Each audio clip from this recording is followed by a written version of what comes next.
Bueno, estamos aquí en la filosofía en Canal, en nuestra serie Pensando con Freud, y hemos invitado a Luna Miguel. A Luna Miguel, Bueno, que es poeta. Hola, Luna, escritora. Bueno, eres un montón de cosas. Además, me acabo de enterar de que madre de un niño de 6 años. Yo he sido padre muy tarde y tengo, bueno, he sido padre muy tarde, no, fui padre de mi hijo mayor que ya tiene 30 y pico, algo así como, bueno, tú eres más joven, ¿no? No sé no sé, si yo tú... creo que tenemos ahí, ¿eh? Sí. Sí, yo tengo dos niños en este momento de 13 años y los tengo ahí de conejillos de indias para mis investigaciones freudianas. Ostras. Pero por ahora no me he aclarado mucho. Hemos llegado, te explico, Luna, lo que nos ha pasado en nuestra Sí. serie sobre Freud. Hemos llegado a un texto de Freud que se llama Algunas consecuencias psíquicas de la diferencia sexual anatómica, y nos hemos encontrado con unas afirmaciones muy preocupantes de Freud en que nos dice que son unas afirmaciones que hace que a partir de la diferencia sexual anatómica se pueden deducir ciertas consecuencias psíquicas, de tal manera que, dice textualmente, lo ético normal no puede ser en la mujer igual que en el hombre. Por algunas cosas que ocurren en la prehistoria del complejo de Edipo, la mujer entra en el complejo de Edipo, nos dice, eh, de forma invertida, porque claro, tanto los hombres como las mujeres han nacido de una mujer, y esto implica una asimetría eh, que es irremontable, por supuesto, pero sin embargo, eh, a pesar de que las niñas también han nacido de la madre, se han pasado 9 meses en el vientre materno, han mamado normalmente de la madre y han estado muy apegadas a la madre. Sin embargo, pues no, de pronto, dice Freud, no se entiende muy bien por qué van a entrar en el complejo de Edipo enamoradas del padre en lugar de enamoradas de la madre. Esto le preocupa de pronto mucho. La verdad es que muy tardíamente, ya le vale, porque de hecho tenía bastantes hijas, pero muy tardíamente, en 1925 ya. Es un Freud ya bastante mayor ya, y de pronto se da cuenta de que la cosa no puede funcionar sencillamente diciendo que el Edipo de la niña es inverso que el Edipo del niño, porque funciona de forma simétrica pero invertida, ¿no? Que no puede ser sencillamente así, que hay que explicar por qué la niña cambia de objeto sexual y abandona el objeto sexual madre para enamorarse del padre, y luego al mismo tiempo que está diciendo todo el tiempo que por supuesto no hay hombres ni mujeres puros y que naturalmente, como somos bisexuales, pues todos somos mujeres y hombres al mismo tiempo, pero que sí que se puede hablar de algo así como lo que los lacanianos llamarían una posición masculina y una posición femenina, que independientemente de que la puedan adoptar hombres o mujeres, pues sí que es verdad que deben de seguir llamándose masculina y femenina, ¿no? Le pregunté a Jorge Alemán precisamente el otro día, lo hemos editado en el canal, que por qué seguir llamándoles masculino y femenino si todo está tan mezclado en la realidad, que por qué conservar esa distinción. Y me dijo, creo recordar, si no le malinterpreto, que es una cuestión que te encuentras en el análisis, en el psicoanálisis. eh, por mucho que estés psicoanalizando a una persona trans o lo que sea, siempre las categorías masculino y femenino están de alguna forma sobrevolando todo el análisis. Eh, Esas categorías, de alguna forma, psicoanalíticamente parecen irremontables. Es lo que me vino a decir, que bueno, que no es una cuestión que se haya inventado Lacan ni que se haya inventado él, sino que es que sencillamente es cómo funcionan sus pacientes, cómo funcionan las personas a las que está analizando, ¿no? Bueno, el asunto está en que Freud deduce que antes del complejo de Edipo, en la prehistoria del complejo de Edipo, así la llama en este texto, eh, han ocurrido ciertas cosas distintas a los varones que a las niñas. Una de estas cosas es que la niña ha tenido lo que él llama envidia fálica, esa envidia fálica ha derivado en un complejo de castración y ese complejo de castración le hace hacer determinadas ecuaciones psíquicas para de alguna forma superar esa herida narcisista, que es algo así como decir, bueno, tú tienes pene, pero yo tengo vulva y con esta vulva puedo conseguir todos los penes que quiera y además esos penes a mí me van a servir para tener niños y a ti ese pene que tú llevas ahí colgando, pues al fin y al cabo no te sirve para nada, ¿no? De esta manera entra buscando un pene en el complejo de Edipo y lo encuentra en su padre. Y de tal manera que la niña entraría, según dice Freud, en el complejo de Edipo enamorada de su padre. Y la gran sorpresa final del artículo, es un artículo muy breve, pero tiene una gran sorpresa final, y es que si el complejo de castración en la niña le hace introducirse de forma invertida en el complejo de Edipo, lo que para Freud había sido hasta el momento la amenaza de castración que obligaba al varón a huir del complejo de Edipo, a escapar del complejo de Edipo a toda costa y a toda prisa, la amenaza de castración no puede funcionar en la mujer porque ya ha entrado castrada, dice, ya ha entrado castrada, ya no hay nada que castrar y por tanto la mujer no tendría ningún motivo para abandonar el complejo de Edipo, de tal manera que, como de la sepultación del complejo de Edipo deduce el concepto de superyo, dice que la mujer en principio no tendría ningún motivo para cambiar la situación edípica por el lenguaje y el mundo, sino que podría pasar perfectamente de la situación edípica, es decir, del mundo del deseo infantil al mundo del deseo adulto, sin pasar por un periodo de latencia suspendido en la nada para intentar recuperar luego el mundo del deseo del lenguaje. Lo cual, bueno, pues en tiempos de Freud significaba una cosa bastante triste. Perdona que te esté dando el coñazo, estoy resumiendo para mis oyentes, sobre todo, estoy resumiendo un poco el problema para explicar por qué te he llamado urgentemente para que nos aclares alguna cuestión, ¿verdad? Vamos a ver. Nos dice que la niña, al no estar compelida a escapar a toda prisa del complejo de Edipo, no ha tenido que formar el superyo de una forma tan rigurosa y tan inexorablemente apartada de sus orígenes afectivos, de tal manera que no ha tenido nunca que cambiar el deseo por el deber, sino que su inserción en el lenguaje y su relación con el principio de no contradicción y su relación con el imperativo categórico, en fin, nunca ha sido tan incompatible con el mundo del deseo, con el mundo que Kant llamaría el mundo de las inclinaciones, como ocurre en el varón. Esto en tiempos de Freud era una verdadera maldición, porque esto quería decir que la mujer no salía del complejo de Edipo más que cambiando una familia por otra familia. Salía de su familia vía matrimonio para integrarse en otra familia, para fundar otra familia. Mientras que en el varón, pues sales del complejo de Edipo, te encuentras suspendido en la nada, en eso que Freud llama el periodo de latencia, y a partir de ahí formas un superyo muy riguroso, que yo he interpretado que tampoco es ninguna ventaja, porque como el superyo no es el representante del imperativo categórico kantiano, según he interpretado, sino que es más bien un endurecimiento de los síntomas, es algo así como cargarte de síntomas cargados de razón, de tal manera que es algo así como empeñarte en que tus síntomas tienen razón, de tal forma que cuando hablas con un varón siempre tienes algo así como la sensación de que está defendiendo sus síntomas como si fuera una teoría cósmica, cuando en realidad está desplegando síntomas, cuando en realidad se está masturbando con sus síntomas, sin embargo, pues él piensa que está cargándose de razón.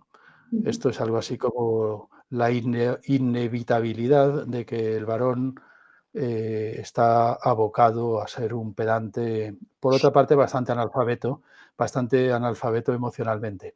Así es que esta maldición de la mujer en tiempo de Freud, sin embargo, se puede convertir en un gran privilegio para la mujer emancipada actual, porque, claro, esto de que su superior sea mucho más, esté mucho más ligado y sea mucho menos incompatible con la afectividad, con la emotividad y con el mundo del deseo, pues es en realidad una gran ventaja. porque precisamente, bueno, pues la mujer en ese sentido sería por lo menos, mucho menos pedante que el varón, lo cual ya es una gran ventaja. Así es que lo que podría ser un desprestigio que se podría resumir en la frase de Freud, lo ético normal no es igual en el hombre que en la mujer, sin embargo, podría ser actualmente una gran ventaja. Pero claro, toda esta construcción de Freud resulta que gravita sobre un material empírico que tiene que ver con la prehistoria del complejo de Edipo y que ver en concreto con eso que llama envidia fálica, con eso que llama complejo de castración y con eso que llama algo así como una competencia entre la forma de masturbarse que tienen las niñas y la forma de masturbarse que tienen los niños. Entonces, de pronto me encontré con un libro tuyo que se llama Caliente y que me dejó verdaderamente impresionado, en primer lugar, porque es una belleza impresionante de libro, la verdad es increíble cómo está escrito.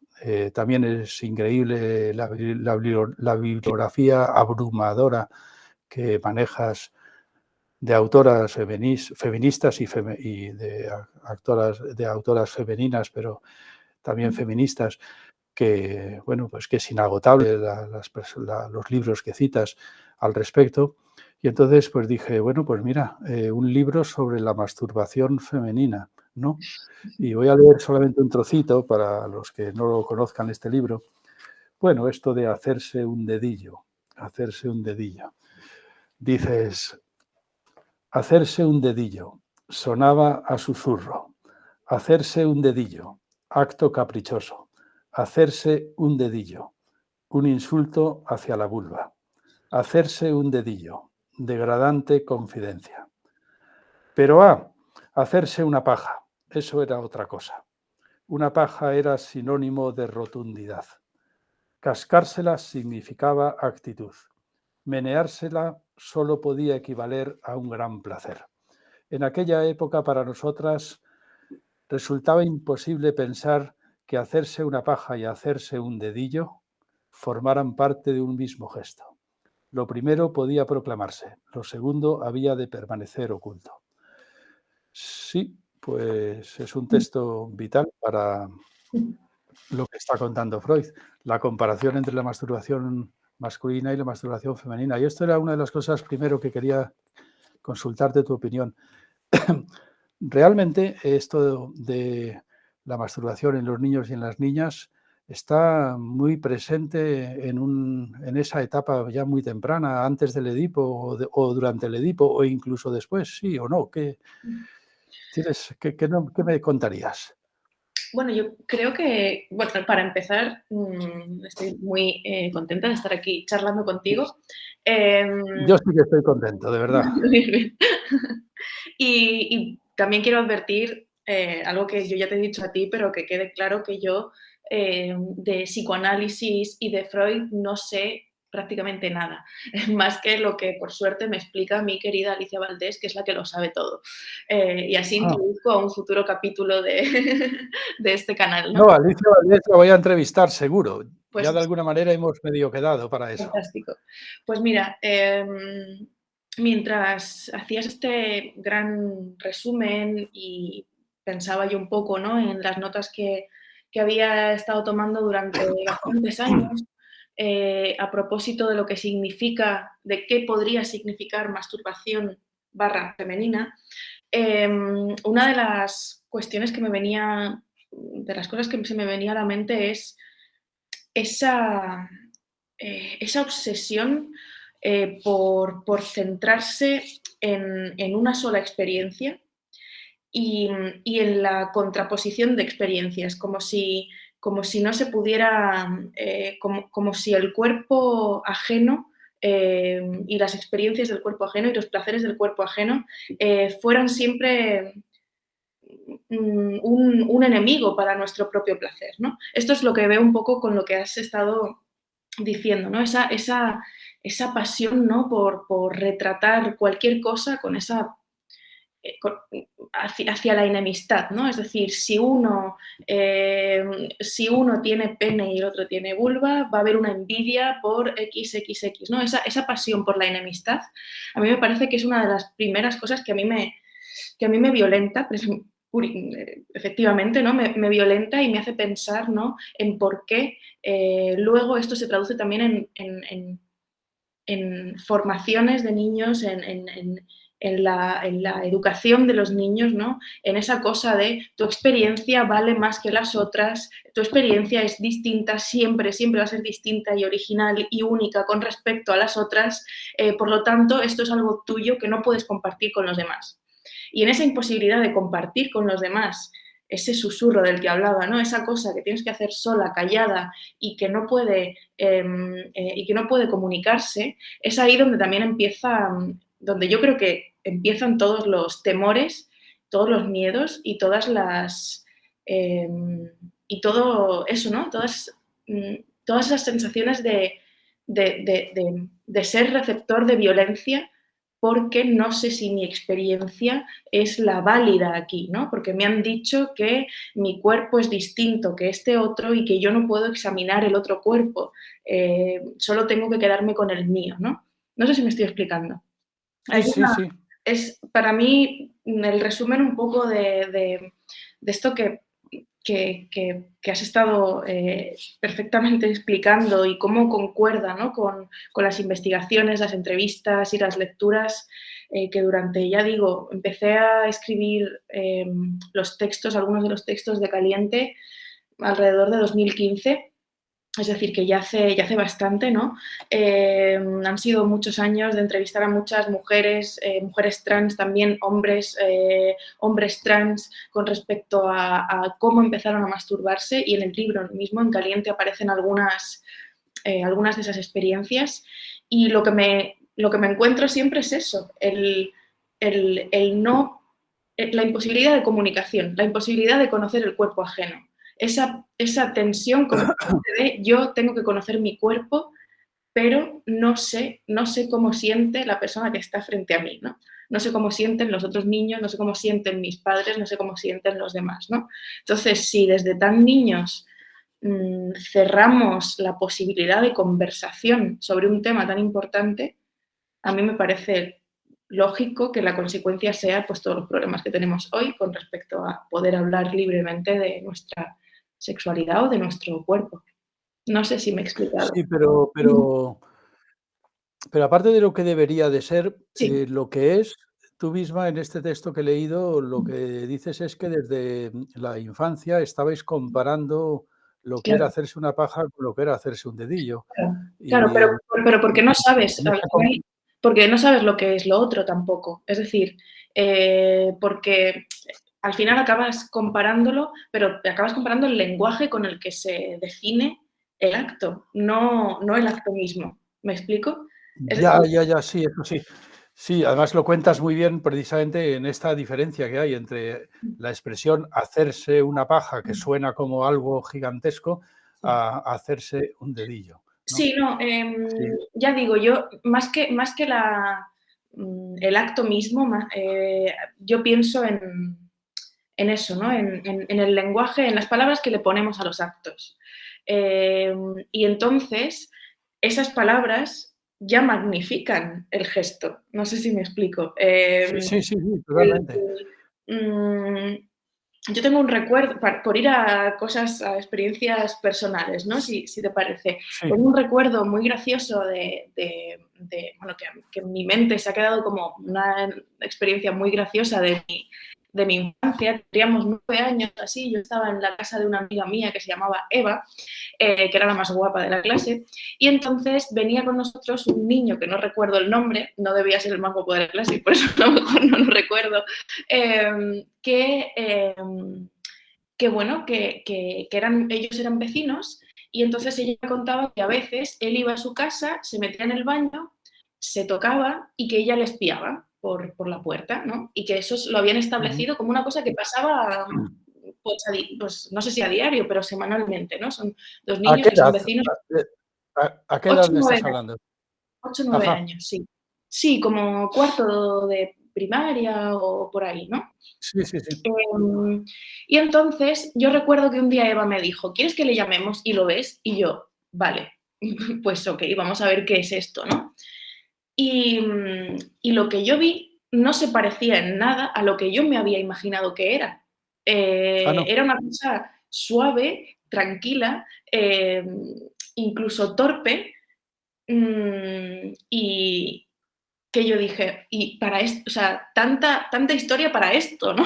O sea, tanta Sí, historia sí, para sí. esto, en plan, qué ridículo, ¿no? O sea, realmente es como cuando una se frota con el peluche, es un acto sencillísimo y pequeñísimo, ¿no? O sea, y eso es lo que me pareció, ¿no? Eso es lo que de repente me chocó en ese momento de decir, esta cosa, ¿no? De la gallola, del no sé cuántos, de tal, de todas esas palabras grandes, ¿no? Y todas esas palabras rimbombantes para algo que realmente se queda en un, nunca mejor dicho, encapullado, ¿no? O sea, para algo que se queda en Sí, un sí, sí. espacio tan pequeño y en un gesto tan suave y tan delicado como lo que yo pude ver en ese momento, ¿no? Estamos hablando además de un niño, ¿no? Que ni siquiera a saber, ¿no? Qué estaba sintiendo él o qué estaba pasando por la cabeza de ese muchacho cuyo nombre ni recuerdo, ¿no? Le mando un saludo por si no, por si nos está viendo. Pero, Bueno, pero pero era un niño de 9 años, al fin y al cabo. claro, pero igualmente, eh, Yo no recuerdo, masturbarme a los 9 años, ¿qué te voy a contar? pues No lo recuerdo, no. Sí, recuerdo perfectamente que no lo hacía, vamos. ya. Vamos, es que Puede que imagínate, fuera otra época. a lo mejor es que él ni siquiera sabía lo que estaba haciendo, era solo por complacer a la vecina que sabía que estaba mirando, ¿no? Yo no sé cómo llegaron al acuerdo, ¿no? De venga, tú te tocas aquí, yo miro, ¿no? Pero esto a mí y además la invitación, ¿no? De Luna, ¿tú quieres mirar? Es como, Sí, mira lo sí, que sí. tengo aquí, ¿no? Mira este bicho raro que se ha metido aquí a hacer algo que ninguno entendemos del todo, ¿no? Hay una escena, no sé si conoces a una escritora que se llama Eva Baltasar. Ella tiene un libro que se llama Permafrost, en literatura random, que fue muy polémico bueno, por ejemplo, alguien como Elizabeth Duval, gran amiga y una buena crítica literaria, pero yo en con este preciso libro no estoy de acuerdo con sus opiniones, o no del todo. Es un libro que ha sido muy polémico porque hay quien dice, sobre todo gente más de la generación Z, lectoras más de la generación Z, dicen que el lesbianismo que representa es un lesbianismo muy machuno, y muy violento, que reproduce, o sea, la protagonista de ese libro aparentemente reproduciría las cosas, los gestos más machistas de una pareja heterosexual, ¿no? De alguien heterosexual. Entonces, este libro a mí tiene una parte que me gusta mucho, que es cuando ella también en esa edad, a los 10 años o así, o su personaje, no sé si es una autoficción o cuánto de verdad haya o no, pero el personaje va a casa de unos amigos y uno de ellos pone un vídeo porno y todos, mientras comen bollicaos, además el sabor del bollicao, o sea, como que de repente hace que esa escena del libro sea como muy perturbadora, ¿no? Porque tienes aquí el chocolate, ¿sabes? Y luego estás viendo a un grupo de niños que quieren masturbarse, ¿no? Y de repente ella se va al baño y se toca, y aquí es como cuando se desvela un poco el asunto, ¿no? De que ella se toca no pensando en el pene molesto de la pantalla, sino en la mujer que recibía, ¿no? Esa penetración en la pantalla, ¿no? Y ahí es donde empieza un poco la reflexión sobre que ella no entiende por qué a las otras niñas o a las otras mujeres les puede atraer un pene, porque lo bonito es lo otro, ¿no? Lo increíble es lo otro. Bueno, traigo esta escena porque también son unos niños un poco de esa misma edad, ¿no? Y de ese Sí, sí, momento sí. en el que estás, en el que sabes que existe el sexo, probablemente te hayas tocado, probablemente te hayas emocionado viendo mi hijo mismo. Muchas veces me dice, es que yo me emociono cuando veo a una chica guapa. Digo, ¿qué quiere decir emocionarse? Y dice, pues me crece un poco el pito. Y digo, vale, perfecto, o sea, pues ya está, o sea, te gustan las chicas altas, no sé, o sea, es como, quiero decir que este momento me parece que cuando tenemos esa edad, hay el hecho de poder comunicarse con otras personas y expresarlo me parece que es lo más fundamental. Y es muy Porque, difícil. pues No, quería pues no sé. preguntarte precisamente si ha sido fácil escribir el libro Caliente, porque algo me dio la impresión de que no era ni mucho menos tan fácil, porque sigue siendo un cierto tabú hablar de estos temas. No sé, las mujeres dicen la verdad al respecto cuando se les pregunta. Yo qué voy a saber, yo Yo, soy una mujer. no, no, No, pero has pero sí, hecho he entrevistado. una ardua investigación al Sí, respecto. sí, sí. Era broma, era broma. Bueno, viene un poco con lo que estaba diciendo, ¿no? Con que ese momento, en ese momento de infancia, adolescencia, tal, como que uno mm, tiene como muchas dudas sobre qué le gusta, qué es su cuerpo, qué le interesa de su propio cuerpo, y lo problemático es no poder conversar. Lo problemático es no poder contarlo, lo problemático es no poder compartirlo, y lo problemático también es que se comparta desde la falsedad. Por esto que decías tú, de las mujeres Ujú, dicen la verdad, compartirlo desde la falsedad. Los hombres dicen acaso la verdad también, ¿no?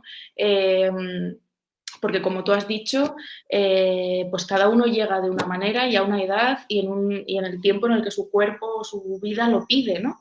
Pero ¿cuántas veces se presume con, sí, yo ya me hago pajas, sí, yo ya he fallado, sí, yo ya no sé cuántos, ¿no? Esa cosa de tener que mentir sobre algo tan, sobre lo que es tan, sobre lo que no debería ser necesario mentir, ¿no? Porque ya sabemos o ya deberíamos saber que cada uno llega cuando llega, ¿no?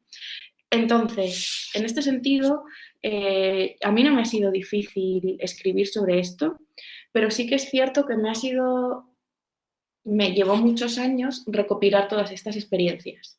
Todavía a día de hoy, el libro salió hace 3 años ujú. y el anterior mini ensayo que publiqué en Capitán Swing con algunos de los, bueno, era más periodístico, era como una especie de mm, como una especie de plaquet, ¿no? Era un ebook que se llamaba El Dedo, breves apuntes sobre la masturbación. Ahí también entrevisté a algunas personas y todavía me siguen llegando mensajes de gente que no sé cómo encuentra el post de mi blog donde yo pedía información o llegan al libro y me comparten sus experiencias.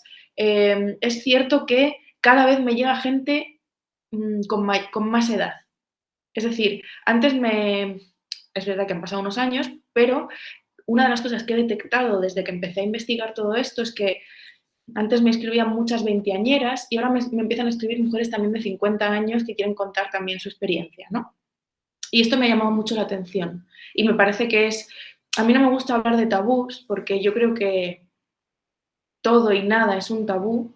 Y si seguimos diciendo que la masturbación femenina es un tabú, creo que la podemos estar ocultando, ¿no? Porque yo creo que de deseo femenino, el deseo femenino se viene narrando y poetizando desde Safo, ¿no? Pero decir que es un tabú me parece que le da esa nota de peligrosidad y de oscuridad al tema que realmente es lo que queremos derribar, ¿no? Entonces yo creo que hay conceptos como este, como el del cuerpo en general, que siempre cuando uno quiere abordarlos, siempre se encuentra con ese, no es un tabú, pero sí es un muro que hay que derribarlo no de una vez, sino también sabiendo, ¿no? Cómo deconstruir el espacio, ¿no? Cómo deconstruir ese muro. Porque si quitas las piezas así de golpe, también puede ser no peligroso, pero sí inservible, ¿no? Creo. Entonces creo que por eso es complejo todos estos temas, ¿no? Relacionados con la Yo, literatura, el cuerpo y el sexo. sí, sí, sí, mira, yo tengo 63 años. eh, y ya llevo muchos años, por tanto, muchísimos años de mi vida leyendo a Freud y con este artículo Creía que que ibas me a ha decir llamado. muchísimos años de mi vida masturbándome, pero Bueno, no, pues masturbándome, empecé a masturbar muy tarde, porque yo no sé si era una especie de falla evolutiva de mi carácter o era por el colegio de curas pedófilos en el que estaba sumido, además con separación de sexos y tal, y eso fue un verdadero trauma sexual, pero de esto hablamos otro día. Pero Lo que sí que es cierto es que con este artículo de Freud que me ha llevado a todo esto, me encontré hace ya 40 años. Y hace 40 años, que yo tenía veintitantos años, pues inicié una encuesta a mi alrededor parecida a la que estoy intentando hacer contigo en este momento. Ujú. Empecé a preguntar a mis amigas y a mis amantes, pues, sobre la masturbación femenina. Y me sorprendió una cosa muchísimo, que yo no sé si a ti te... Claro, estamos hablando de hace 40 años, puede que hayan cambiado las cosas. Me sorprendió mucho que casi todas me decían que no se masturbaban, pero que sus amigas sí. Me decían, yo no, pero mis amigas sí lo hacen, se masturban. Eran chicas de veintitantos años, me parecía un poco absurdo que me estuvieran mintiendo, que tuvieran algo que ocultar, ¿no? Tampoco me parecía muy lógico esto de que siempre fuera que todas las mujeres se masturbaban, excepto ellas. No sé, Ya. me pareció un poco raro. Yo no sé si eso se debía... Efectivamente, tú dices que no hay que hablar de tabú, pero es que no sé cómo se le podría llamar. O sea, hay una es que ni siquiera he llegado a ninguna conclusión sobre si realmente me mentían o no. Ya. Por una parte, me parece imposible que me mintieran, porque no había ningún motivo para ello, y por otra parte, estadísticamente me parece imposible lo que me contestaban. También puede haber volvemos al tema del ponerle palabras a las cosas. Em, Antes Sí. de que me llamaras ahora, estaba, recordando experiencias, ¿no? Y una cosa sobre ponerle nombre a las cosas, ¿no? Porque a lo mejor es que no te mentían, a lo mejor es que ni siquiera saben ciertas personas no sabíamos qué estábamos haciendo hasta que pudimos ponerle nombre. Ajá. Si a mí me preguntas a los, no, espero que tú a mis 12 años no me preguntaras si me masturbaba porque hubiese quedado muy raro, pero si alguien me pregunta a los 12 años si yo me masturbaba, yo hubiese dicho que no, no por mentir, sino porque yo pensaba que para masturbarse hacía falta un juguete sexual, que lo que yo hacía, Ah, ya. tocarme, era yo sola, que para masturbar, lo que era masturbarse es meterte algo o un vibrador o lo que fuera, ¿no? Entonces es como, Ujú. ostras, es que a lo mejor no sabíamos, o esas mujeres con las que pudiste charlar, algunas a lo mejor no sabían qué era exactamente, qué podía ser exactamente masturbarse, ¿no? Pero es lo mismo que si preguntamos, ¿has tenido experiencias sexuales? Uno hasta que a lo mejor no ha follado haciendo el misionero, piensa que no ha tenido experiencias sexuales cuando consigo mismo sí que las ha tenido, ¿no? Entonces es como cómo llamamos a las cosas también es muy importante.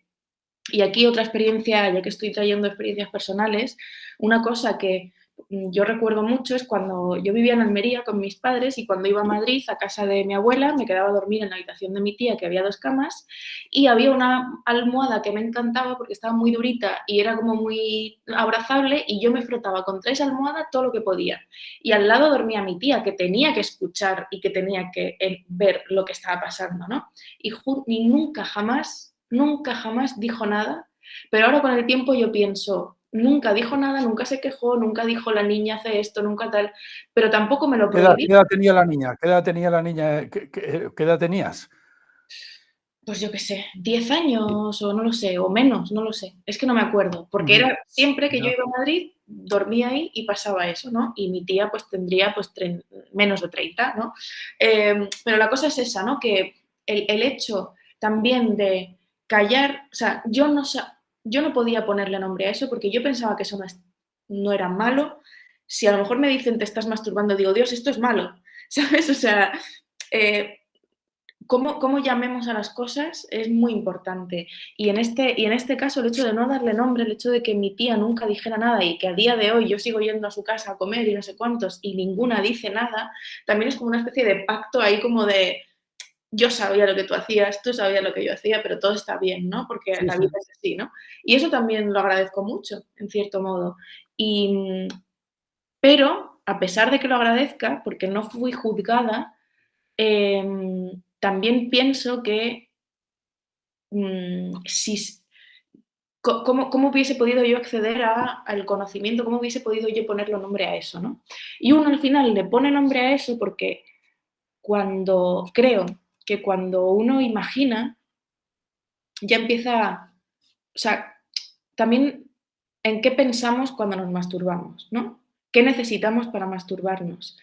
Creo que cuando somos muy pequeños, y esto analizando un poco las respuestas que he estado mirando hoy de las entrevistas y demás, cómo te masturbaste por primera vez y cómo sigues masturbándote, etcétera, las primeras veces siempre parece que no hay una imagen clara, ¿no? Parece que lo más importante es uno mismo y su cuerpo y el ver qué gestos tengo que hacer para llegar a esa sensación.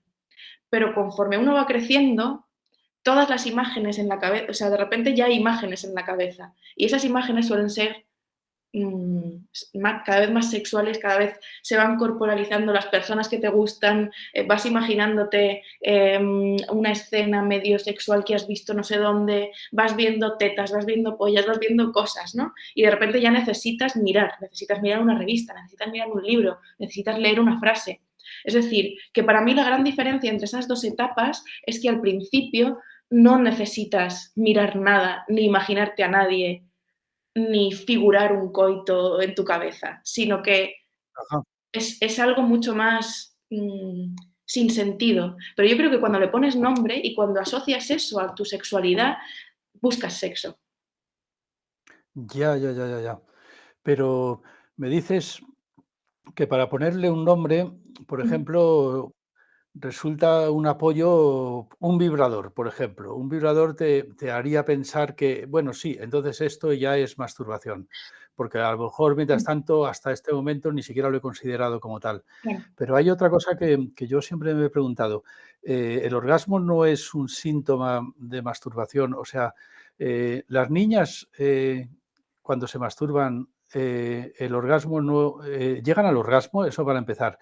Eh, ¿Y el orgasmo no es un síntoma de que algo está ocurriendo significativamente como algo distinto a cualquier otra cosa, de tal manera que hay que ponerle un nombre y, por tanto, tendrá que ser algo así como la masturbación? Sí, pero yo, o sea, no, tampoco soy sexóloga, o sea, ni soy psicoanalista ni soy sexóloga, entonces no puedo decir nada más que conclusiones a las que he llegado leyendo, sobre todo Sí. literatura, ¿no? Pero yo quiero pensar que sí, ¿no? Que hay una satisfacción al fin y al cabo, ¿no? Mm, se llega a algo, ¿no? O sea, se ejecuta un gesto para llegar a un lugar, ¿no? Un lugar al que has llegado a veces de casualidad y de repente descubres que tú lo puedes hacer, ¿no? Pero no me parece muy distinto los descubrimientos de cualquier otro placer en la infancia y en la adolescencia, ¿no? Ese momento en el que descubres, yo qué sé, que, em, no sé, o sea, descubres cómo puedes mentir, cómo puedes relacionarte con tal persona y conseguir algo de esa persona. Es decir, es un momento de aprendizaje absoluto, ¿no? Y a lo mejor tú no sabes que, men- que mentir está mal, tú lo que quieres es que te den la galleta que querías, ¿no? No sé, o sea, lo que quiero decir es que es un momento de descubrimiento de las cosas y que quiero entender, y mirando también a mi hijo, en el que todavía no sabes muy bien para qué, ni siquiera para qué sirven las palabras muchas veces, ¿no? Pero es eso, ¿no? Uno primero descubre y luego ya pone nombre. Y por eso digo que hay veces en las que si tú has visto o has leído que las mujeres se masturban con unos aparatos de forma fálica, que no sé qué, no sé cuántos, pues a lo mejor piensas que que lo que tú estás haciendo es darte un automasaje muy agradable, no lo sé. O sea, Ya, bueno, mira, yo soy un ignorante increíble, o sea, pero porque en realidad estoy pensando todo el tiempo en la masturbación femenina y me estoy dando cuenta de que ni siquiera tengo clara la masculina. En el sentido de que, ahora que he preguntado por el orgasmo en la masturbación femenina de la niña, cuando la mujer todavía es niña, tampoco lo tengo en el varón. O sea, yo no recuerdo masturbarme de pequeño y desde luego lo que no recuerdo es algo así como un orgasmo y desde luego tampoco estoy nada seguro de que los niños, claro, cuando se masturban eyaculen de Ya. niños. No lo sé. De tal forma que no sé cuál es el semáforo que nos puede indicar aquí. ¿Te puedo leer un fragmento de un libro de Philip Roth en el que cuenta? Hombre, por supuesto que sí. ¿Lo conoces, el libro El mal de Portnoy? No lo conozco el libro ese, a Philip No, Roth sí, claro. es brutal, o sea, es tremendo. Justo ayer di un curso en Pamplona sobre literatura y erotismo y les leí un fragmento que es, brutal sobre él masturbándose de niño, ¿vale? Así que nos sirve un poco para esto. Mm. El libro es El mal de Portnoy y el capítulo se llama Pajas. Ajá. Luego vino la adolescencia, media vida encerrado en el cuarto de baño, aliviando la minga en el inodoro o en la cesta de la ropa sucia, plaf, contra el espejo del botiquín, ante el cual me plantaba con los calzones bajados para poder comprobar qué aspecto tenía aquello al quedar expuesto. Eso cuando no me doblaba sobre mi agitado puño con los ojos cerrados y la boca abierta de par en par para recibir tan pegajosa salsa de suero y cloro en la lengua y los dientes, aunque no era raro, en plan ceguera, en pleno éxtasis, que me cayera todo el copete como un chorro de, bueno, una crema que no conozco. En un mundo de pañuelos englobado en una bola y pijamas con manchas, me manipulaba el desnudo e inflado pene, siempre con el miedo de que me sorprendiera en pleno frenesí de la descarga y quedara al descubierto mi asquerosidad. Sí, o sea, habla ya de niño, o sea, Sí, pero es un adolescente. sí, sí, sí, Es un adolescente. viene Yo creo de niño ya se había tocado varias veces, pero aquí es donde están descubriéndolo todo, por así decirlo. Y hay un momento que es muy bueno en el que él piensa, lo dice un poquito después, a ver si lo encuentro. Bueno, él piensa que lo que está haciendo, que sí, que es divertido, que no sé qué, no sé cuántos, pero de repente se descubre una peca en la polla, y piensa que es cáncer, que por fin se ha acabado produciendo un cáncer, porque como desde niño lleva de haciendo una tanto. y otra vez eso, esto ha tenido tal. Y entonces la Ah, conclusión a la que llega es, bueno, pues si ya tengo cáncer, tampoco voy a dejar de masturbarme, vamos a seguir haciéndolo. sí. Bueno, es una sabia decisión por su parte, entonces. Entonces, Muy bueno. para mí este libro me gusta precisamente por eso, ¿no? Porque lo cuenta con mucho humor, pero tampoco lo cuenta como o sea, como que tampoco lo lleva a un grado de asquerosidad, como a lo mejor otros escritores, pues Bukowski, no sé qué tal, sí que se habían, no sé, o sea, como que sí que se pintaban de una manera un poco más, guarrota y tal, y este tipo lo que hace es darle una narrativa humorística también, ¿no? Y con ello Sí. como, desligarse un poco también de este realismo sucio que pintaba la masturbación como eso, ¿no? Como la gloriosa, como esa guarrada gloriosa, que es lo que te diferencia de las mujeres, que es lo que te diferencia de la gente, mm, conservadora, que es lo que te diferencia de tus padres, que es lo que te diferencia de otros, ¿no? Y la paja como lo que te diferencia de todo el mundo, ¿no? En vez de la paja como lo que te puede unir a todos los demás, ¿no? Es decir, Ajá. esto sí, bueno, es una de las pequeñas conclusiones a las que he llegado leyendo Pajas. Y tantos otros libros, porque conoces la literatura, vamos, de una forma tan vasta que abruma y sorprende, la verdad. La literatura al respecto y también en otro, supongo que en todos los respectos, pero en este me he quedado muy sorprendido leyendo Caliente, que es un libro excepcional, vamos, lo tengo aquí. Ah, mira. Ya lo he citado alguna vez en mi canal porque, bueno, pues precisamente por el tema este que estamos tratando, ¿no? Yo, por lo que me has dicho al principio, nada más empezar, sobre esta especie de empeño de llevarlo todo a una rivalidad violenta y a una comparación. Claro, se podría decir, esto puede ser un hecho que existe y que, sin embargo, pueda ser deconstruido o que pueda ser cambiado o que podamos luchar contra esa realidad, pero el asunto es si es al menos siquiera una realidad, si al menos es siquiera una realidad, o es un espejismo de solamente un espejismo cultural de la época de Freud. Me refiero a que esto que ha llamado Freud la envidia fálica, la comparación entre los dos tipos de masturbación, que claro, Freud está hablando de la etapa preedípica, con lo cual está hablando de niñas de, digamos, 3, 4 años, 5 años quizás, no sé, de la envidia fálica.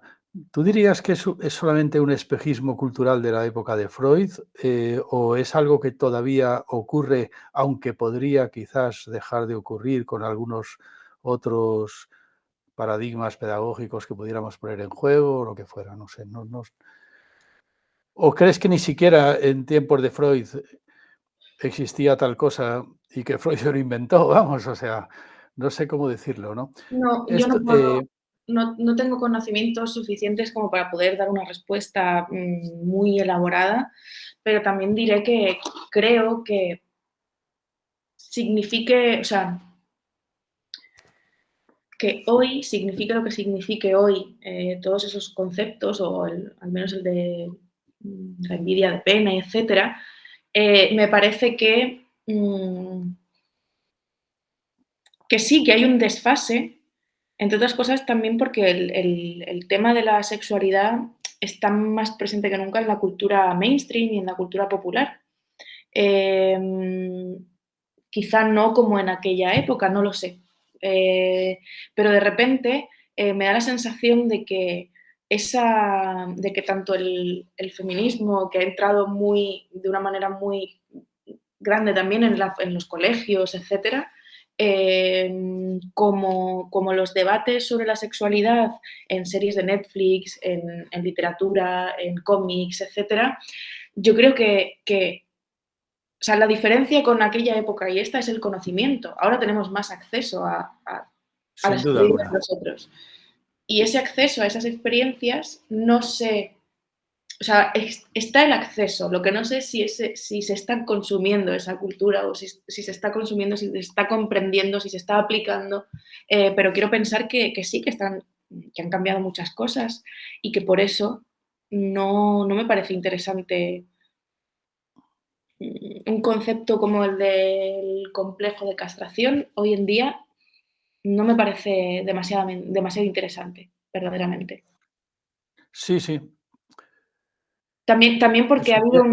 ha habido una pasión por, hay otro concepto que el empoderamiento, ¿no? Entonces, cuando estamos hablando constantemente y ya desde hace más de una década en esta ola feminista con el empoderamiento de las niñas, etcétera, etcétera, ¿qué complejo va a tener una niña en la que la sociedad le está diciendo que el futuro es femenino? Ajá. Sí, sí, pues valoro mucho tu opinión, la verdad. Yo no estoy Yo tan creo que seguro, el gran problema para mí viene después. El gran problema no es. El gran problema para mí es qué hacemos con estas edades para que luego no pase lo que pasa después, que sí que es violento. ya. Ya, claro, es que yo pensando que estamos hablando de niñas de 4 o 5 años, bueno, sí, estoy completamente de acuerdo en que el hecho de que en este momento haya acceso directo a, yo qué sé, que pues a todas las series de Netflix que a lo mejor las están viendo de reojo, pues naturalmente ha debido de hacer cambiar mucho la mentalidad y también la vivencia del propio sexo en la infancia, por supuesto.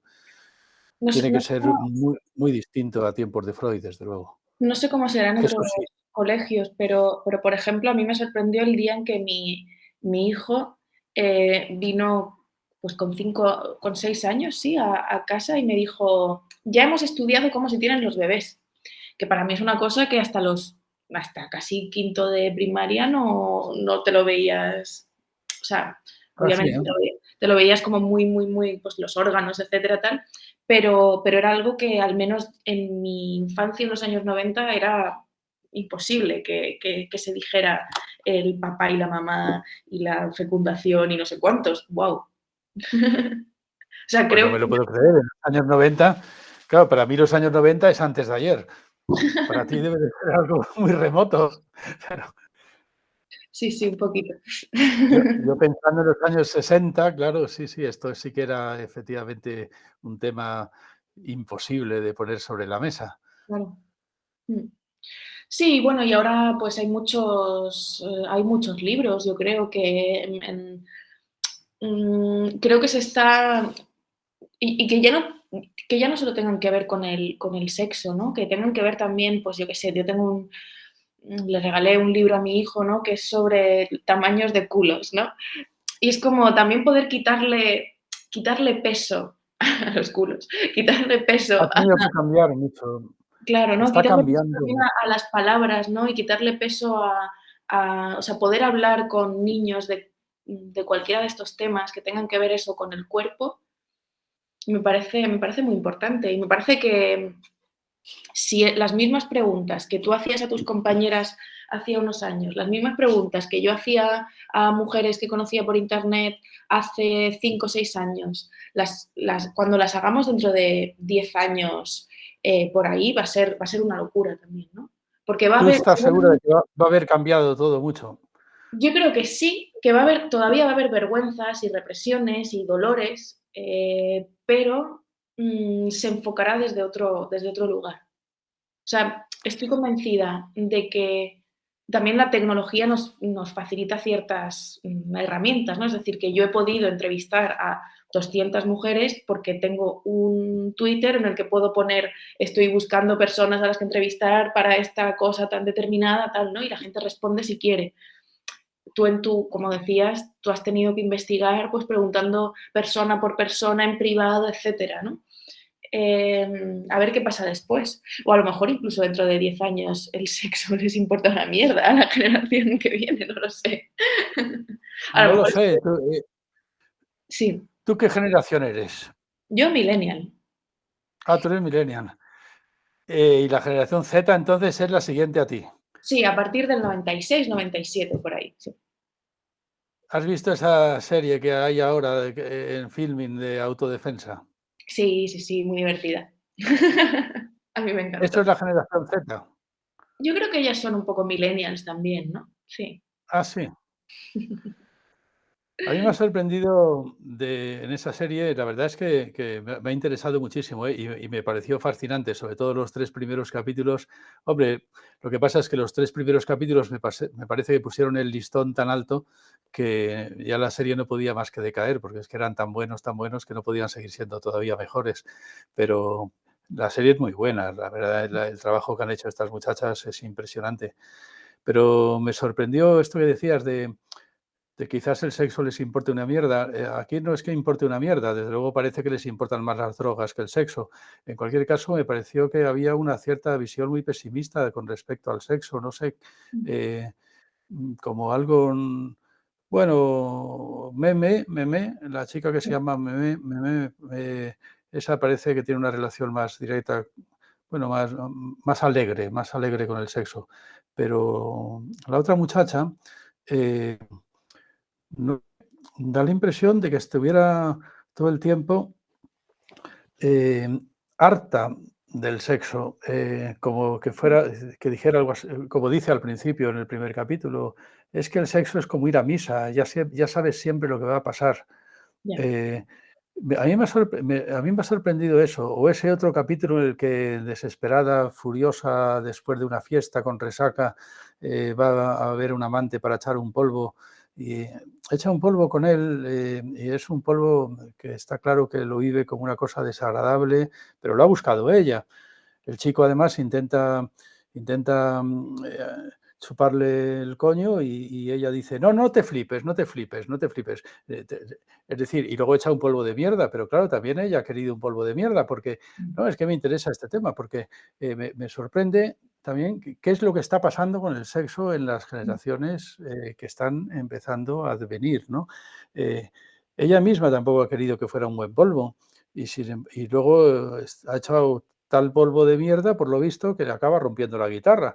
Eh, Me sorprendió, pero realmente va a llegar un momento en que, vamos a ver, follar es una cosa muy bella y muy bonita. No es posible que de pronto follar se empiece a convertir en algo así como ir a misa y tener una mala experiencia porque todos sean malos polvos. Realmente no es una visión muy pesimista. No lo sé. Es que A mí lo puedo entender perfectamente. O sea, pienso, por ejemplo, voy a poner un ejemplo literario, ¿no?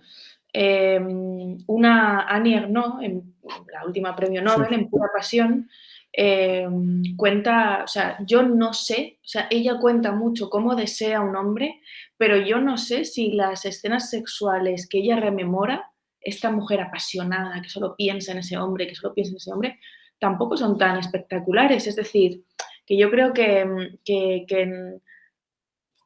lo interesante para mí del ejemplo de autodefensa es que muestra todas las caras también, ¿no? De una vida sexual activa.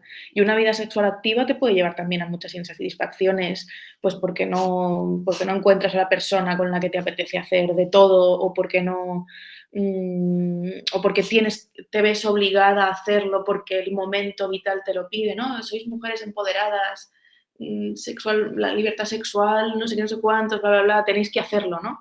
¿Por qué, no? Es como puedo entender esa sensación de lo de la misa, porque de repente hubo una época en la que yo me negué por activa y por pasiva al Satisfyer, por ejemplo, ¿no? Porque de repente la publicidad te dice, las mujeres con el Satisfyer vais a tener orgasmos increíbles a los que nunca habíais llegado, rapidísimos y brutales, y es como, ostras, ¿por qué parece que lo estoy haciendo por obligación? ¿No? ¿Por qué parece que yo todos los días tengo que estar corridísima a las 8 de la mañana antes de llevar al niño al cole y hacer todas las cosas por obligación? Porque como soy una madre empoderada por el siglo XXI, debo satisfacizarme, ¿no?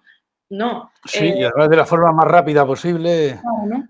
Entonces yo creo que es interesante esta serie, porque yo creo que no dicta sentencias sobre nada, sino que lo que hace es mostrar todas las aristas de ser una chica, en este caso de clase media, entiendo que alta, de Barcelona,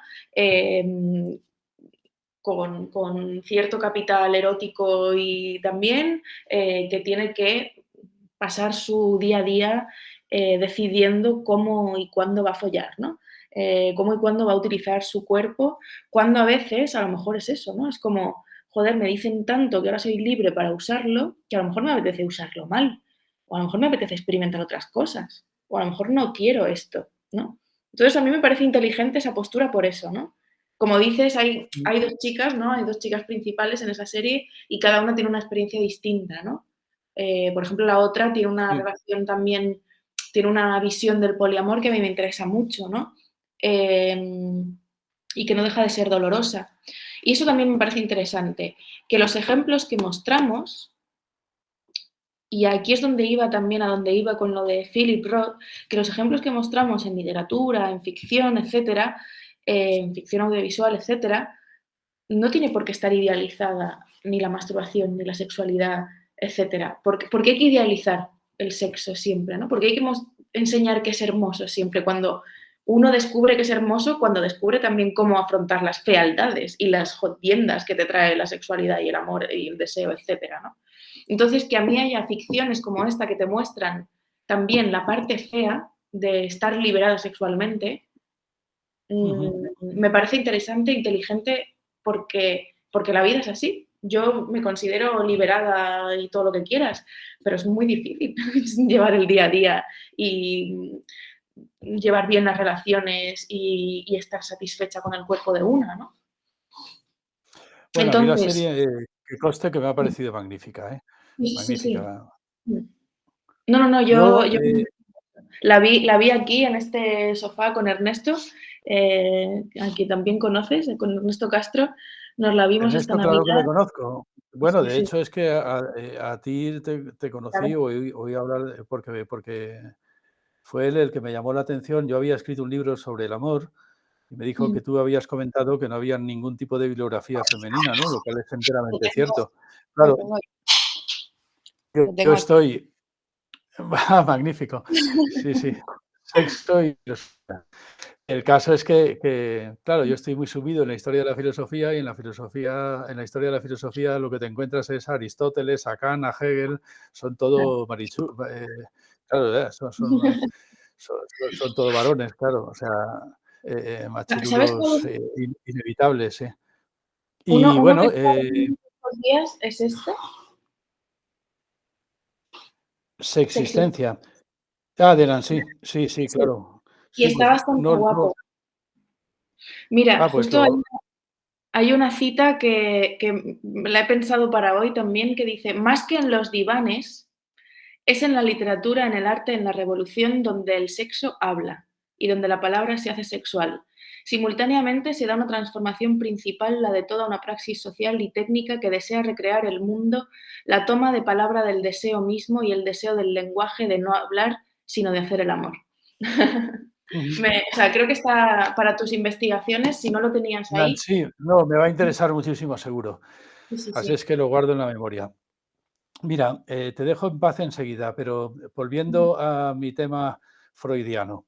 Sí, El artículo de Freud tiene el trasfondo problemático y preocupante y muy criticado de que en realidad lo que deduce de la diferencia sexual anatómica entre penes y vulvas, podríamos decir, es una diferencia de carácter, una diferencia de personalidad, una diferencia de manera de habitar el lenguaje, podríamos decir, y una diferencia de manera de habitar la eticidad, la moralidad, de relacionarte con el deber, e incluso llega a decir en algún momento con el principio de no contradicción. O sea, tú solamente tu opinión, ¿te suena chino? O sea, ¿hay alguna diferencia? ¿Tú verías alguna diferencia de personalidad entre varones y mujeres? es a ver, es que depende, o sea, Todos somos distintos, por supuesto. Yo soy distinto a los varones y tú eres distinta a otras mujeres, pero claro, ¿hay alguna para mí diferencia? pensar eso solo en cuanto a los genitales y no en cuanto a la formación, al dinero, al pues eso, a la clase social, a la familia, al colegio, a la formación, sí, o sea, es que pensarlo solo en un o sea, es como decir, no sé, para mí es como decir, si dijéramos que las niñas morenas y las rubias son distintas, ¿no? No sé, o sea, o sea, es decir, es como fijarnos en algo muy concreto, que siempre, siempre, siempre va a estar determinado por todo lo demás, y ese algo muy concreto también va a determinar todo lo demás. Es decir, si naces con vulva en una familia X progresista de Madrid, que te llevan a un colegio público guay y luego por la tarde no sé cuántos, pues ya eres distinta a nacer con vulva en el barrio de al lado. No sé si me explico, que para En mí una es familia de Opus sí, que te que a van a mí llevar a un colegio con exacto, separación de ¿no? Para sexos, por supuesto. para mí mirar tan microscópicamente al ser humano me gusta, pero hay algo ahí que no termino de comprender. O sea, que es el sexo siempre va a estar atravesado por todas las otras facetas y experiencias de la vida de una, ¿no? Entonces, me cuesta entender lo que propone este Sí, yo texto. en mi propia serie decía bueno, que actualmente casi todo sería más normal denominar el artículo, que el título, que el artículo de Freud se hubiera llamado, en lugar de algunas consecuencias psíquicas de la diferencia sexual anatómica, se hubiera llamado algunas consecuencias psíquicas de la interpretación cultural de una diferencia sexual anatómica. Vale, Eso así quedaría más, sería más viable. puede ser, sí. Yo he querido intentar descender al hecho de si la propia diferencia sexual anatómica puede generar algún efecto, que Ya, no es un efecto inevitable, porque la naturaleza y la genitalidad ni la biología es ningún destino para ningún ser humano, porque los seres humanos, además de tener naturaleza, también somos seres humanos libres que estamos más allá de nuestro destino natural, ¿no? Entonces, bueno, yo, en fin, yo soy un sartreano kantiano que tampoco tengo mucho respeto porque nada venga determinado biológicamente, genéticamente, ni de forma natural.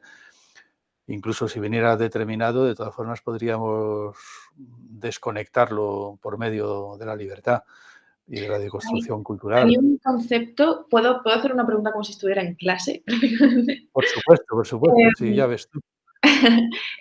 No la el sabré no la sabré responder. no, has hablado varias veces del deber, ¿y a qué se refiere aquí Freud con el concepto de deber? Bueno, es el principio del deber. El hecho de que aparte de tener un principio de realidad, que es algo así como, mira, yo, por ejemplo, no voy a robar este jamón porque seguramente me pillarán, porque hay un policía ahí que me va a pillar y además eso es el principio de realidad. Renuncio a hacer ciertas cosas porque la realidad no me permite hacerlas porque va a ser peor. Pero claro, el hecho de que haya en la vida psíquica algo así como un principio del deber, algo así que te dice, mira, es que no voy a renunciar a hacer ciertas cosas porque no deben ser hechas, porque no debo hacerlo, ¿no? Entonces, bueno, claro, esto en último extremo, para un kantiano, pues no es más que el imperativo categórico. Obra siempre de tal manera que puedas querer que lo que estás haciendo pudiera hacerlo cualquier otro que esté en tus mismas circunstancias y que por tanto pueda ser convertido en una ley universal.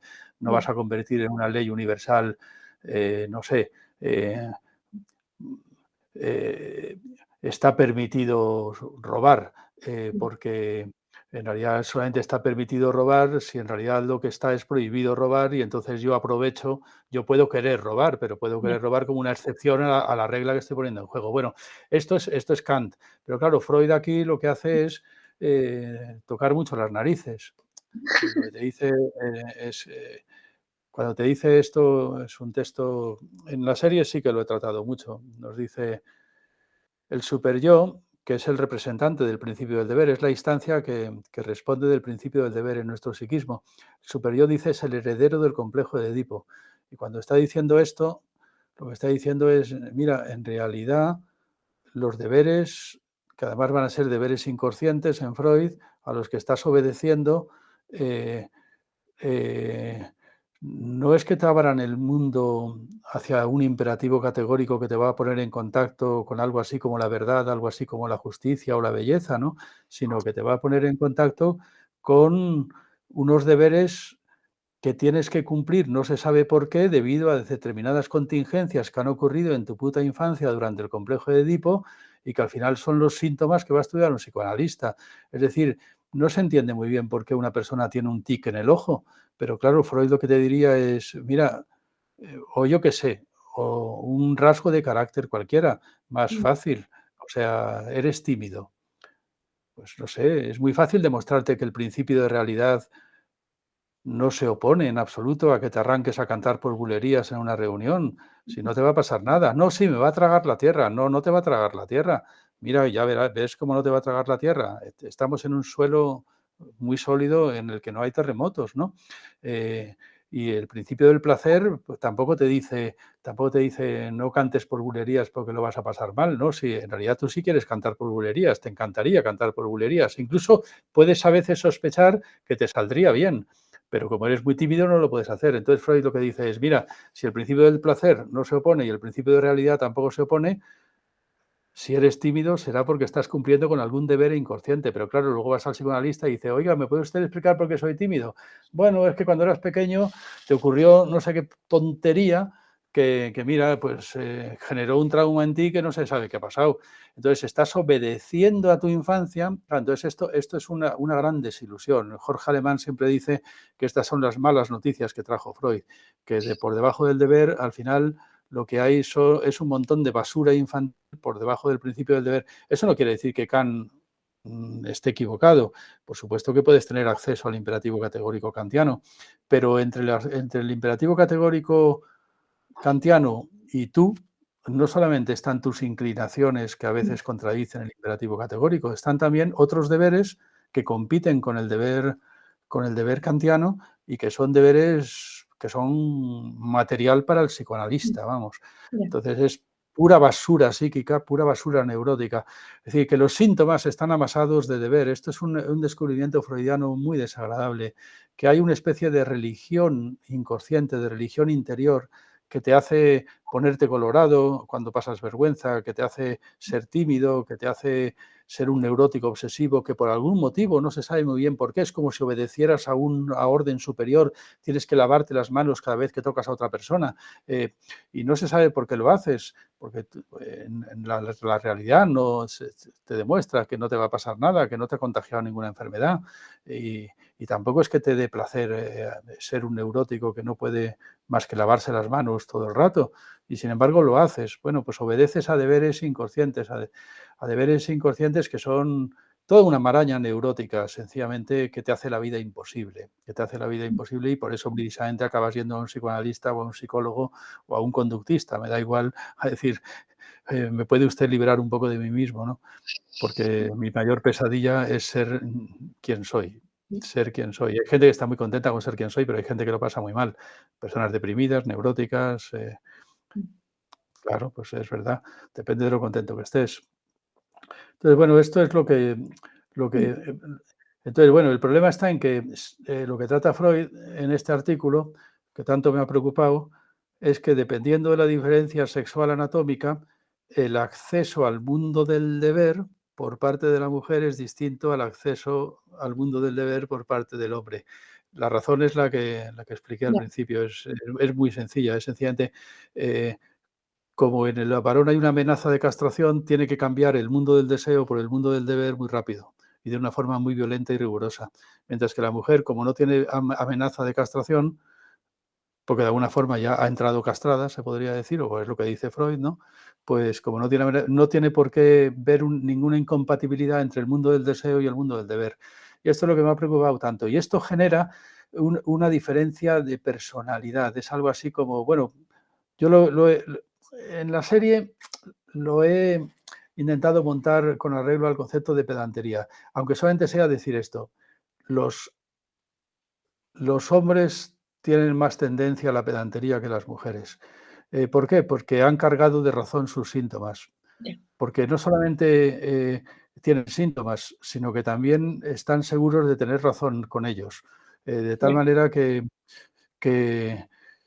que parece que cuando despliegan síntomas, al mismo tiempo están dándote una lección, cosa que las mujeres lo hacen mucho menos. Bueno, esto es una posibilidad, una posible diferencia entre la personalidad del hombre y la personalidad de la mujer que encaja con lo que Freud dice en ese artículo, pero yo no estoy nada seguro, ¿eh?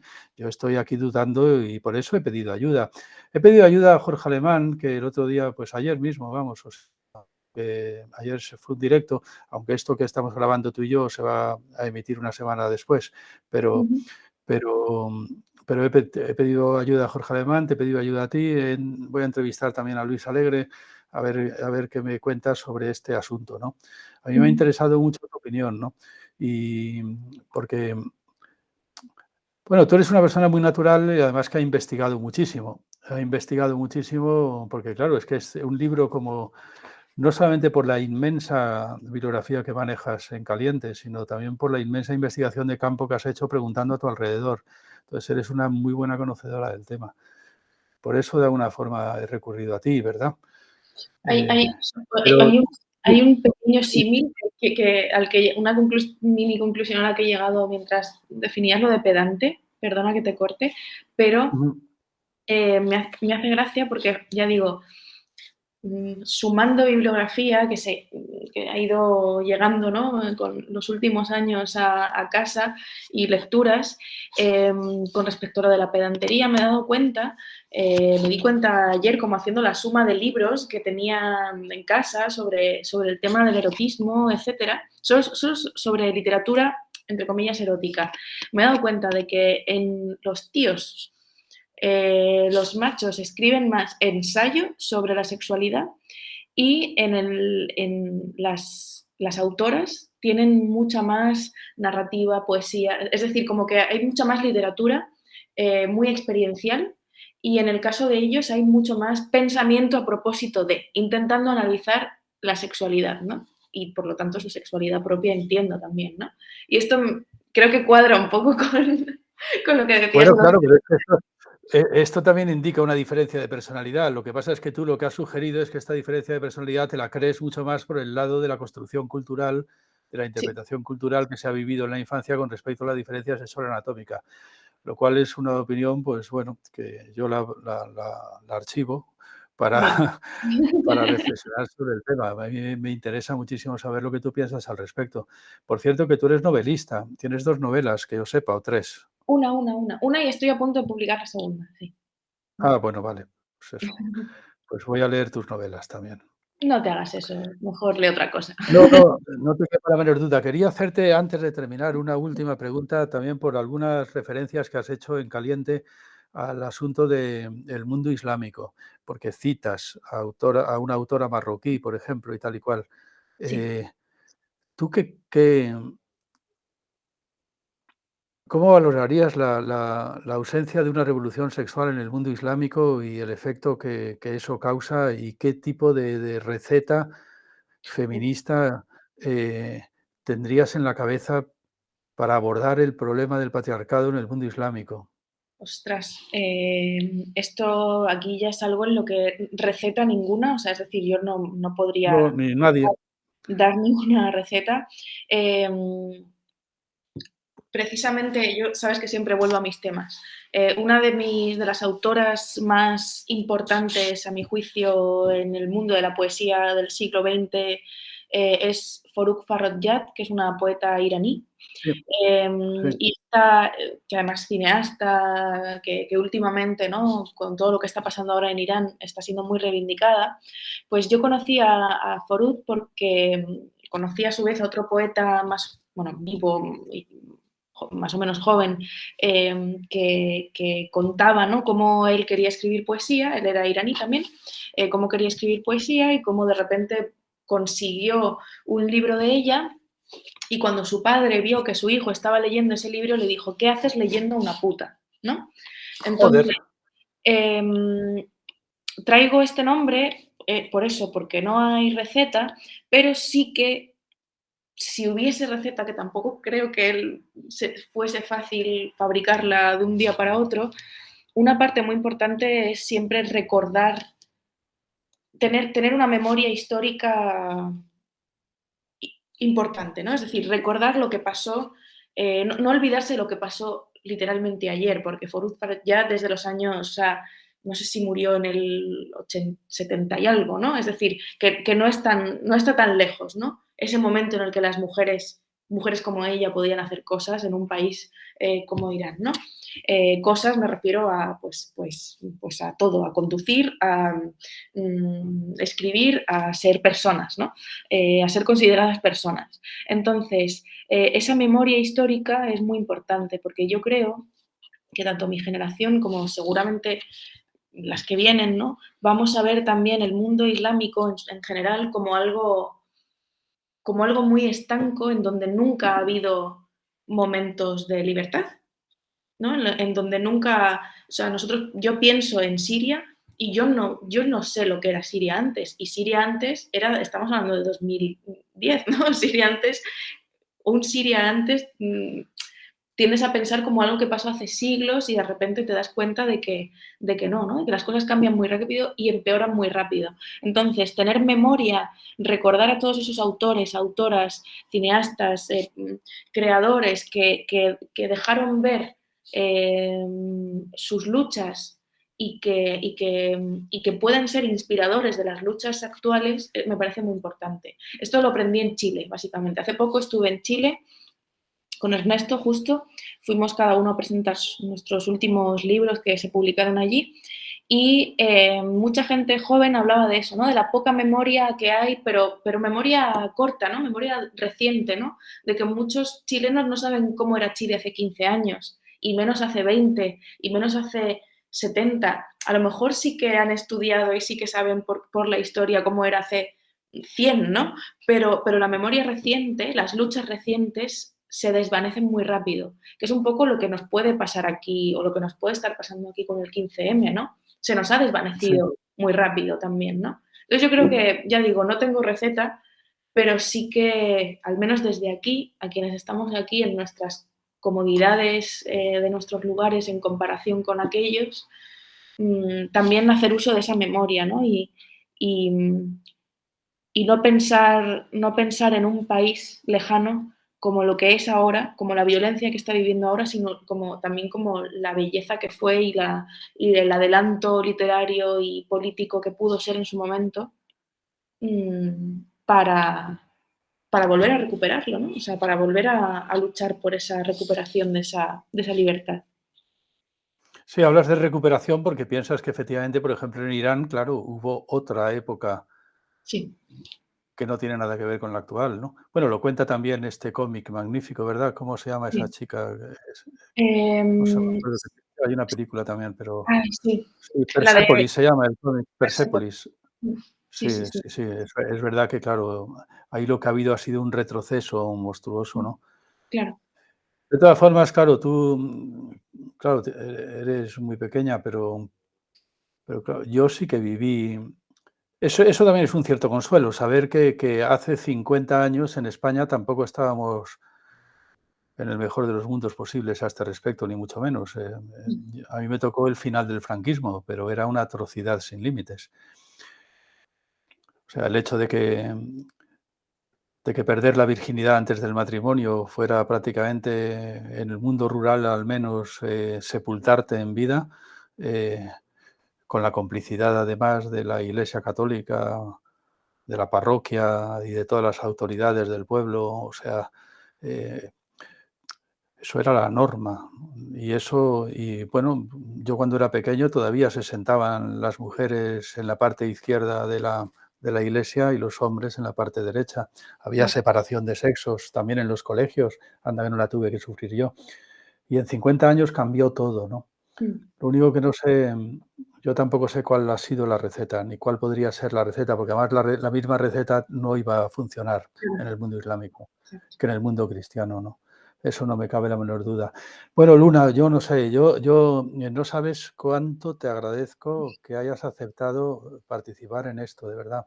A mí me ayudas muchísimo, porque yo necesito mucha ayuda, porque es verdad lo que digo, o sea, no tengo por qué ocultarlo. Yo lo que tengo es un mar de confusiones, un mar de confusiones muy grande en mi cabeza.